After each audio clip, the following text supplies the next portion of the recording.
जय हिंद, वंदे मातरम। साथियों, मैं धर्मेंद्र रघुवंशी पुनः एक नए वीडियो में आप सभी का बहुत बहुत स्वागत करता हूं।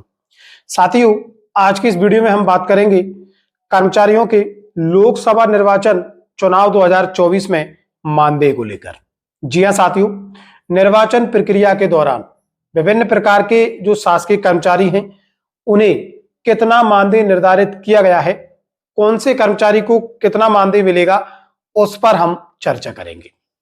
साथियों, आप सभी को मालूम ही है, बहुत जल्द लोकसभा निर्वाचन 2024 की जो प्रक्रिया है वह प्रारंभ होने वाली है और इसको लेकर स्थानीय स्तर पर कर्मचारियों के प्रशिक्षण भी प्रारंभ हो चुके हैं। लोकसभा निर्वाचन यानी कि चुनाव की कोई भी प्रक्रिया हो, इसे चुनाव आयोग संपादित करवाता है।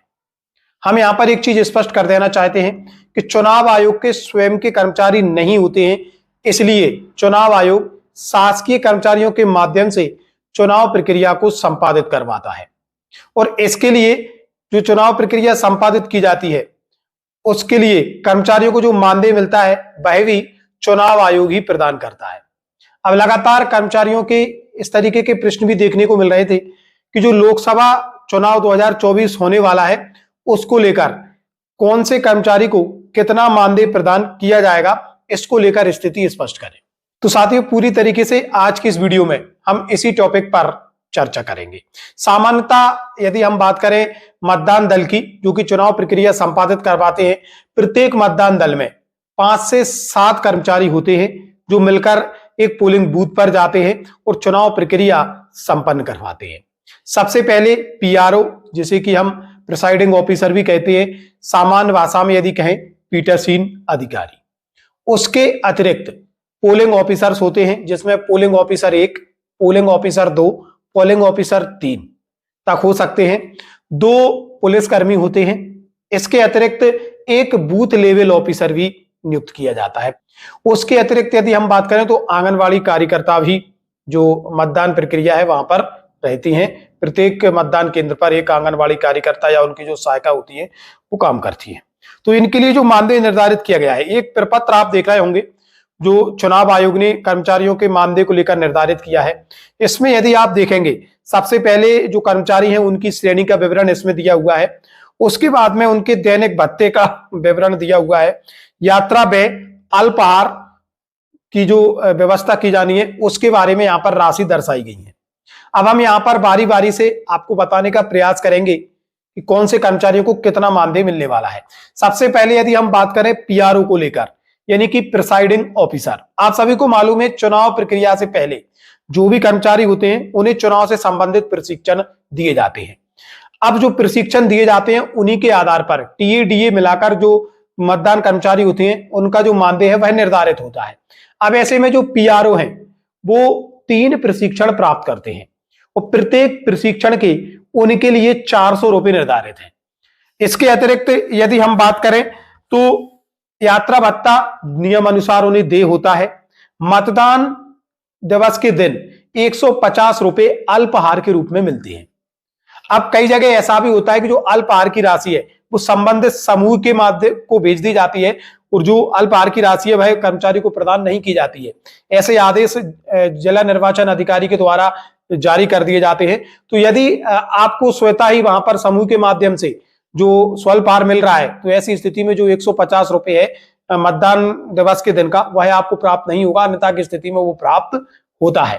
तो ऐसे में 3 जो प्रशिक्षण है पीआरओ के, तो 3 प्रशिक्षण की राशि उन्हें मिलेगी, यात्रा व्यय उन्हें मिलेगा और मतदान दिवस का अल्पाहार की राशि उन्हें मिलती है। बात कर लेते हैं यात्रा व्यय। देखिए, यदि आपके मुख्यालय से जहां पर आप पदस्थ हैं वहां से प्रशिक्षण केंद्र की दूरी पर यह निर्भर करता है। जितनी भी आपकी प्रशिक्षण केंद्र की दूरी है उसमें आप 2 का गुणा कर देंगे, उतनी राशि आपको प्राप्त होगी। फॉर एग्जाम्पल, मान लीजिए आपके मुख्यालय से जहां पर आप पदस्थ हैं वहां से प्रशिक्षण स्थल की दूरी 20 किलोमीटर है, तो 20 दूनी 40 रुपए आपको एक तरफ का किराया मिलेगा और 80 रुपए दोनों तरफ का किराया आपका हो जाता है।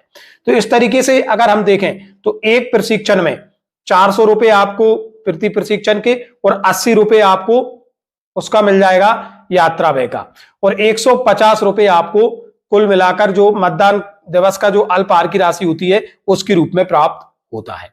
इस तरीके से यदि हम इसका ओवरऑल टोटल करें तो इसका जो टोटल है भाई निकलकर 1500 के समथिंग जो प्रिसाइडिंग ऑफिसर होते हैं उनका मानदेय बनता है।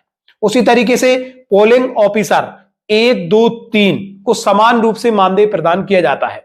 किन्हीं जगहों पर पोलिंग ऑफिसर 1 को थोड़ा मानदेय ज्यादा मिलता है क्योंकि उन्हें कभी कभी एक प्रशिक्षण अतिरिक्त प्रदान किया जाता है। जैसे पोलिंग ऑफिसर 1, पोलिंग ऑफिसर 2 और पोलिंग ऑफिसर 3 की मानदेय की बात करें तो इन्हें न्यूनतम 2 प्रशिक्षण देय होते हैं। तो 2 प्रशिक्षण के इनके लिए जैसे पीआरओ के लिए 400 रुपए एक प्रशिक्षण का था, तो जो मतदान अधिकारी क्रमांक 1, 2, 3 होते हैं इनके लिए 350 रुपए एक प्रशिक्षण का मिलता है। अब यदि पोलिंग ऑफिसर 1 ने 3 प्रशिक्षण लिए हैं तो उन्हें पीठासीन अधिकारी के समान ही राशि प्राप्त होगी, और यदि उन्होंने 2 प्रशिक्षण लिए हैं तो फिर ऐसी स्थिति में उन्हें पीठासीन अधिकारी से कम राशि मिलती है, और ये जो राशि है वह आपकी लगभग 1050 रुपए हो सकती है। मतदान अधिकारी क्रमांक 1, मतदान अधिकारी क्रमांक 2 और मतदान अधिकारी क्रमांक 3 की जो राशि है वो 1050 रुपए तक हो सकती है। हम पुनः यह स्पष्ट कर देना चाहते हैं, विभिन्न स्थानीय स्तर पर जिला निर्वाचन अधिकारी के द्वारा जो निर्देश दिए जाते हैं उन पर भी यह राशि निर्भर करती है, क्योंकि कई जगह मान लीजिए 2 ही प्रशिक्षण आपके हुए हैं और स्वल्प आहार का पैसा आपको नहीं मिला, स्वल्प आहार आपको समूह के माध्यम से मिला है, तो ऐसी स्थिति में ये जो 150 रुपए है ये भी इसमें से माइनस हो जाएगा, और 2 प्रशिक्षण आपने लिए हैं तो 700 रुपए वो होते हैं, और 160 रुपए आपका यात्रा व्यय आपको मिल जाएगा यदि 20 किलोमीटर की दूरी आपकी प्रशिक्षण स्थल से आपके मुख्यालय की है उस स्थिति में, तो 900 रुपए समथिंग आपके बनते हैं। तो अब यहां पर एक चीज और ध्यान देने वाली बात है, यात्रा व्यय आपको उसी स्थिति में मिलता है जब आपके पदस्थापना स्थल से प्रशिक्षण स्थल की दूरी 15 किलोमीटर से अधिक है। यदि 15 किलोमीटर से कम दूरी है तो ऐसी स्थिति में आपको यात्रा भत्ता प्रदान नहीं किया जाता है। इसमें इस चीज का भी विशेष रूप से ध्यान रखा जाता है, इसलिए कई बार विभिन्न स्थलों पर जो मतदान अधिकारी होते हैं उन्हें अलग अलग मानदेय देखने को मिलता है, अलग अलग जिलों में अलग अलग मानदेय देखने को मिलता है। तो साथ ही इस तरीके से यदि हम बात करें polling officer 1, polling officer 2, polling officer 3 के मानदेय की, तो इन्हें लगभग 1050 रुपए मानदेय प्राप्त होगा। इसमें जो पोलिंग ऑफिसर 1 है यदि वह एक अतिरिक्त प्रशिक्षण प्राप्त करते हैं तो उनकी राशि में उनका जो मानदेय है उसमें 350 रुपए आप और जोड़ सकते हैं। अब बात हो गई पीआरओ की, पीओ, P1, P2 और P3 की। इसके अतिरिक्त जो चतुर्थ श्रेणी के कर्मचारी होते हैं अगर उनकी ड्यूटी चुनाव प्रक्रिया में लगाई जाती है तो प्रति प्रशिक्षण उन्हें 250 रुपए प्राप्त होता है। जी हां साथियों, उन्हें प्रति प्रशिक्षण 250 रुपए प्राप्त होता है और उन्हें भी यात्रा भत्ता दे होता है। तो ऐसी स्थिति में 800 रुपए के समथिंग उनका मानदेय चुनाव प्रक्रिया के दौरान बनता है।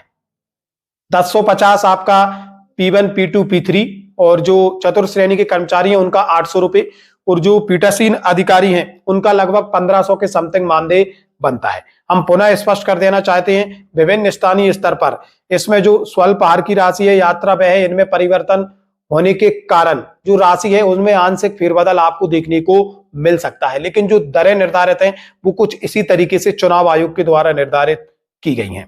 इसके अतिरिक्त जो पुलिसकर्मी लगते हैं हम बात उनकी भी करेंगे। यदि पुलिसकर्मी प्रशिक्षण प्राप्त करते हैं, वैसे उन्हें प्रशिक्षण दिया नहीं जाता है लेकिन किसी कारणवश उन्हें प्रशिक्षण दिया जाता है तो 350 रुपए उन्हें प्रति प्रशिक्षण के मिलते हैं, उन्हें यात्रा भत्ता दे नहीं होता है। साथ ही साथ यदि स्वल्प आहार की राशि प्रदान की जाती है तो 150 रुपए मतदान दिवस के दिन का उनको भी प्राप्त होता है। वहीं यदि बात करें आंगनवाड़ी कार्यकर्ता के मानदेय की, तो आंगनवाड़ी कार्यकर्ता को मतदान दिवस के 350 रुपए और स्वल्प आहार के 150 रुपए प्रदान किए जाते हैं। पुनः यहां पर स्पष्ट कर देना चाहते हैं, जैसा कि आजकल देखने को मिलता है स्वल्प आहार की जो जिम्मेदारी है वह समूहों को दे दी गई है, तो ऐसी स्थिति में स्वल्प आहार की जो राशि है वह प्रदान नहीं की जाती है अधिकतम जगहों पर, यदि जिला निर्वाचन अधिकारी ऐसे निर्देश जारी करते हैं तब। अन्यथा की स्थिति में जो कर्मचारियों के मानदेय हैं वो इसी तरीके से निर्धारित किए जाते हैं। जो मानदेय हमने आपको बताए हैं इसी तरीके से इसी आधार पर इनकी गणना होगी, और जो राशि हमने आपको बताई है या सुझाई है इतनी ही राशि आपको चुनाव प्रक्रिया की मिलने वाली है मानदेय के रूप में। इनमें आपको आंशिक फेरबदल देखने को मिल सकता है। तो साथियों, कैसी लगी जानकारी कमेंट बॉक्स में अपनी प्रतिक्रिया जरूर दें और ऐसी जानकारी समय समय पर आप तक पहुंचती रहे, इसके लिए आप हमारे चैनल को सब्सक्राइब जरूर कर लें। मिलेंगे जल्दी नए अपडेट एवं नए टॉपिक के साथ, तब तक के लिए जय हिंद, जय भारत मित्रों।